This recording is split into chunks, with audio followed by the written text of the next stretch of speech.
Hello everybody, this is Fernando for the latest Ghosts and Spirits Special Edition video.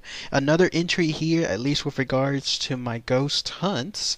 This one actually I did back in March. I think it was somewhere around mid-March or so, and I chronicled a little bit of it on my Facebook page, but I thought I would make a video of it here as well. And so be on the lookout. The next few minutes there's going to be one big bust yet again when it comes to this trip, but at least another one I'll have some good pictures as well. Not too much in this case because there really wasn't much to take of, but still I thought there were somewhat of good pictures nonetheless.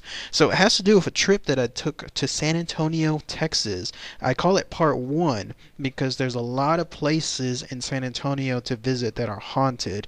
And so based on the timing of this trip, I pretty much went the northwest route or a little bit of northeast because some of the places in San Antonio that are haunted, other places, they go way south. So in this case, I wanted to just travel up to the northern parts, and then on parts 2 and parts 3, who knows how many other parts, I'll visit the other places as well.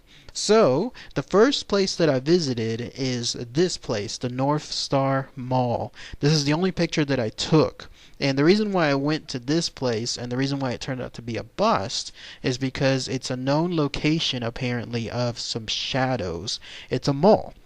It's a pretty popular mall, it seems. So when I went there and I got up there right towards the entrance, or one of its entrances, I took a picture of this sign so that way it would be the first thing I took a picture of.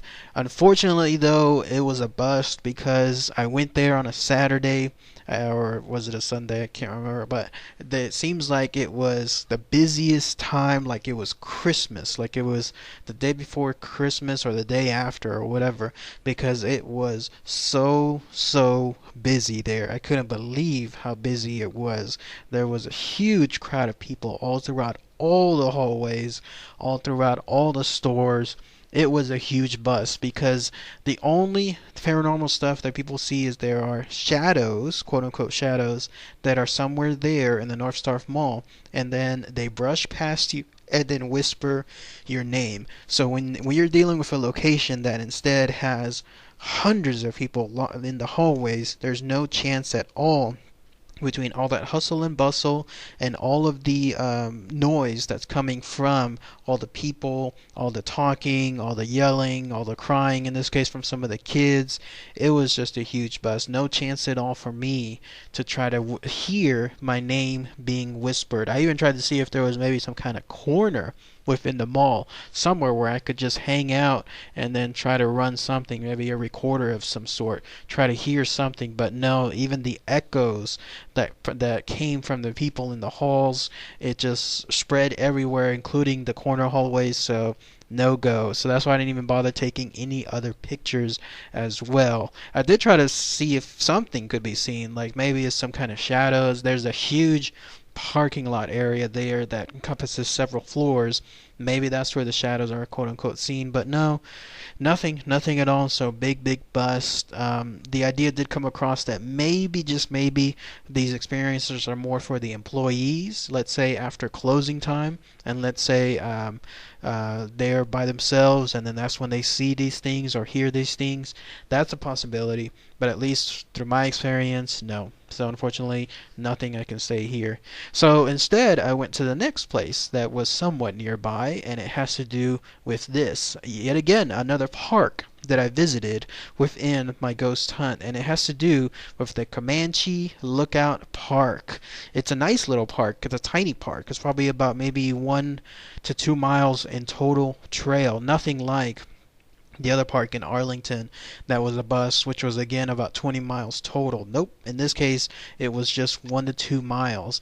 And if you trek up the trail up to towards what you consider to be the top, and then after that point you're pretty much just walking back to your original destination in a circle, well, do you come across this funny looking thing? It's a castle of some sort.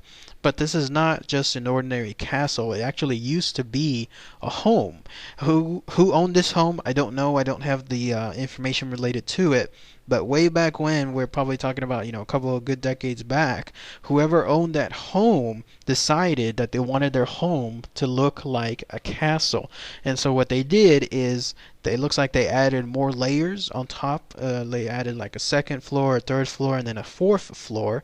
And then that way they could make it truly look like an old-time medieval castle.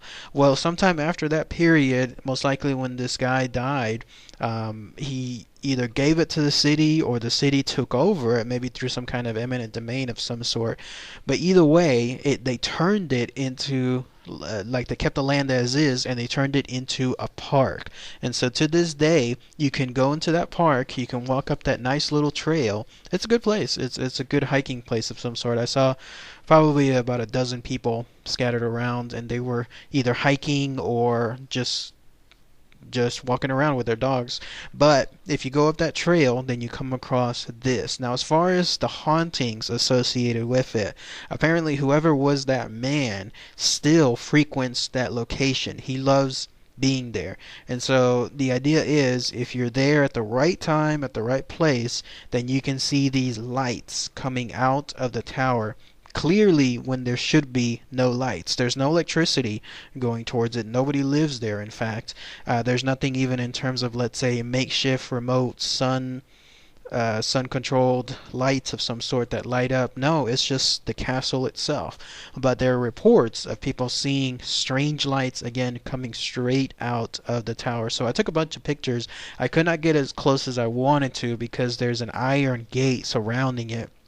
Either A, there were some kind of derelicts that probably decided they wanted that to be their home, and the city decided, that's a little too dangerous, or B, they were tired of vandals or somebody, messing around with that castle. So either way, they have this gate surrounding it. It wouldn't have taken too much to cross it over if I truly wanted to. There was even a little dug hole on the bottom of one of the corners of the gates. But no, I just, as usual, like I said in my other video, if something is there and it's for a reason, it's best not to make trouble. So I just took pictures as close as I could without crossing over the gate. I didn't experience anything though, as far as any strange lights. Wasn't really expecting to because, again, I do these all throughout the daytime, never really at night.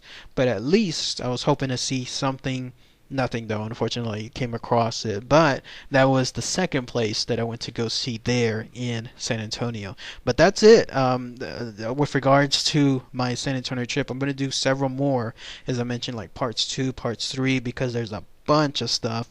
The next time I'm going to focus on the southern locations within San Antonio, because they seem to have some of the more juicier stuffs as well. So be on the lookout for that. So, alright everybody, thanks again as always. Take care.